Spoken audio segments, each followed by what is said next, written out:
ಈಗ ಜನರಲ್ಲಿ ಒಂದು ರೀತಿಯಾಗಿರುವಂತಹ ಭಯ ಇರುತ್ತೆ. ಪೊಲೀಸ್ ಸ್ಟೇಷನ್ನೇ ನೋಡಿರೋದಿಲ್ಲ ಕೆಲವೊಂದಿಷ್ಟು ಜನ. ಏನೋ ಗಣಪತಿ ಹಬ್ಬದಲ್ಲಿ ಗಣಪತಿ ಕೂರಿಸಿರ್ತಾರೆ ಅಂತ ಒಂದ್ಸಲ ಹೋಗಿರ್ತಾರೆ ಅಷ್ಟೇ. ಪೊಲೀಸ್ ಸ್ಟೇಷನ್ನೇ ನೋಡಿರೋದಿಲ್ಲ. ಅಂತಹ ವ್ಯಕ್ತಿಗಳಿಗೆ ಪೊಲೀಸ್ ಸ್ಟೇಷನ್ಗೆ ಹೋಗುವಂತಹ ಒಂದು ವಿಚಾರ ಬಂದ್ಬಿಡುತ್ತೆ. ಅವಾಗ ಭಯ ಪಡ್ತಾರೆ. ಇನ್ನು ಹೆಣ್ಣು ಮಕ್ಕಳು ಎಲ್ಲೋ ಒಂದು ಕಡೆಗೆ ಅವ್ರ ದೌರ್ಜನ್ಯ ಆಯಿತು ಅಂತಂದ್ರೆ ಇದನ್ನ ನಾನು ಹೇಳ್ಕೊಳ್ಳೋ ಬೇಡವೋ ಅನ್ನುವಂತಹ ಒಂದು ವಿಚಾರ ಇರುತ್ತೆ. ಸೊ ಅಂಥವ್ರು ಯಾವ ರೀತಿಯಾಗಿ ಬರಬೇಕು ಪೊಲೀಸ್ ಸ್ಟೇಷನ್ಗೆ? ಅಲ್ಲ, ಒಂದು ನಾವು ಕ್ಲಿಯರ್ ಮಾಡ್ತೀನಿ, police station is also one office.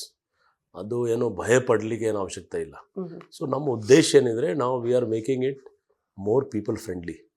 ಪೊಲೀಸಿಂಗ್ಗೆ ನಾವು ಜನ ಹತ್ರ ಜನ ಜೊತೆಗೆ ನಾವು ಕೆಲಸ ಮಾಡಿದರೆ ಒಂದು ಜನಸ್ನೇಹಿ ಪೊಲೀಸ್ದು ಏನು ಕಾನ್ಸೆಪ್ಟ್ ಇದೆ ನಾವು ಮಾಡ್ತಾ ಇದ್ದೀವಿ. ಈಗ ನೀವೇ ನಮ್ಮ ಆಫೀಸ್ಗೆ ಬಂದಿದ್ದೀರಿ, ನಿಮಗೇನೋ ಭಯ ಆಯಿತಾ? ಸೊ ನಾವು ಕೂಡ SHO, ಒಂದು ಬೆಂಗಳೂರು SHOನೇ ನಾವು. ಸೊ ನಮ್ಮ ಥರ ಬೇರೆ SHOs ಇದ್ದಾರೆ. ಸೊ ಭಯದ ವಾತಾವರಣ ಇರ್ಲಿಕ್ಕೆ ಸಾಧ್ಯನೇ ಇಲ್ಲ.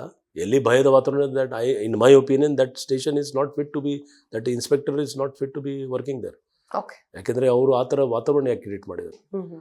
ಮತ್ತು ಮೇನ್ ಇಂಪಾರ್ಟೆಂಟ್ ನಿಮ್ಮದು ಪ್ರಶ್ನೆ ಅಂದರೆ ಮಹಿಳೆಯರಿಗೆ ಅಥವಾ ಯಾರಿಗೆ ಈ ಥರ ಆಗಿದ್ರೆ ಅವ್ರು ಯಾರು ಬರಲಿ ಸ್ಟೇಷನ್ಗೆ, ಯಾರು ಬರಲಿ, it is our duty to give protection and listen to them and take legal action.